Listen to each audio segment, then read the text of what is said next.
नमस्कार, आप देख रहे हैं सिटी पोस्ट। मैं हूं अभिषेक मिश्रा। जो प्याज आपके किचन के लिए सबसे ज़रूरी है, जो प्याज आपके जायके की सबसे बड़ी ज़रूरत है, वो महंगा हो गया है। उसकी कीमतें आसमान छू रही हैं और उसकी बढ़ी हुई कीमतें आपको रुला रही है। आप परेशान हैं, हलकान हैं। हम लोग प्याज की बढ़ी कीमतों से जाहिर है परेशान हैं, लेकिन ज़्यादा परेशानी तब होती है, ज़्यादा दुख तब होता है जब प्याज को लेकर कोई इस तरह का बयान सामने आता है जो जख्म पर नमक की तरह लगता है। केंद्रीय वित्त मंत्री निर्मला सीतारमण का एक बयान सामने आया है और प्याज को लेकर संसद में उन्होंने ये कहा कि मैं तो प्याज लहसुन खाती ही नहीं, मुझे प्याज लहसुन की उतनी कोई ज़रूरत नहीं है। अब इस जाहिर है एक तरफ जहां प्याज की कीमतें बढ़ी हुई है, उस तरह और दूसरी ओर केंद्रीय वित्त मंत्री का इस तरह का बयान सियासत को गरमानी थी। नेताओं का गुस्सा सातवें आसमान पर चढ़ना था।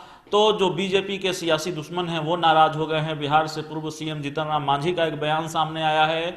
उन्होंने केंद्रीय वित्त मंत्री निर्मला सीतारमण के बयान पर पलटवार किया है। जीतन राम मांझी ने ट्वीट किया है और लिखा है कि मुझे मालूम है निर्मला सीतारमण जी, आप प्याज नहीं खाती हैं, आप देश की अर्थव्यवस्था और जीडीपी खाती हैं। ये बयान उन्होंने दिया है, ट्वीट किया है पूर्व सीएम जीतन राम मांझी ने। और जाहिर है जिस तरीके से कल प्याज को लेकर निर्मला सीतारमण का बयान सामने आया, उसको लेकर राजनीति गरमाने लगी है। जीतन राम मांझी का बयान इसकी वानगी है कि किस तरीके से गरमाहट बढ़ रही है। जाते जाते वो बयान भी आपको सुनवा देते हैं किस तरीके से निर्मला सीतारमण ने कल संसद में प्याज को लेकर यह बयान दिया था, जिस पर पलटवार किया है बिहार के पूर्व सीएम जीतन राम मांझी ने। So my question to you, very humbly put, is that according to the data that is accessible to us, for about 53%, Mudra was started by you, 53% of the loans are NPA, which is 4 lakh crores. This is what Dhawan. महिला सक्षम है, उसको अपला मत वाला सबला है ये महिला. She doesn't need to be defended. And one more small question, since you talked about onions, I just have a small query that I appreciate that you managed getting onions from Egypt. I come from Maharashtra, which is the largest pool collector of onions. Why has the production gone down? A. B.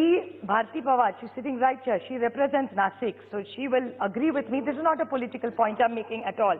But the onion prices, when they were rock bottom, is the time of duration you gave. Was that the reason that they did not get the rice remitter of prices? The MSP was not good. Hence, was the production gone down? Because I take great pride in being an Indian and proud to be an Indian, which feeds every Indian's mouth. So why is the production gone down? I'm not happy eating Egyptian onions. Why should India do it? And we export rice, we export milk, so many products. We are the second largest rice producer in the world, and wheat. Why are we doing this? Isn't it a regressive step? If you could kindly clarify both the points about the Mudra loan, which is NPA, as well as the onions, because the onion grower is the small farmer. The onion farmer is not the 20 and 30 acre one. He's the small farmer with less water. So he really needs to be protected, is my request. In fact, हाँ, मैं इतना लहसुन प्याज नहीं खाती हूँ जी, so don't worry.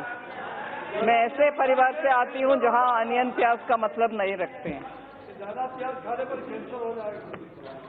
No, honorable member Supriya ji, I must say from 2014, I've also been part of some of the group of ministers which monitored the ups and downs in onion markets.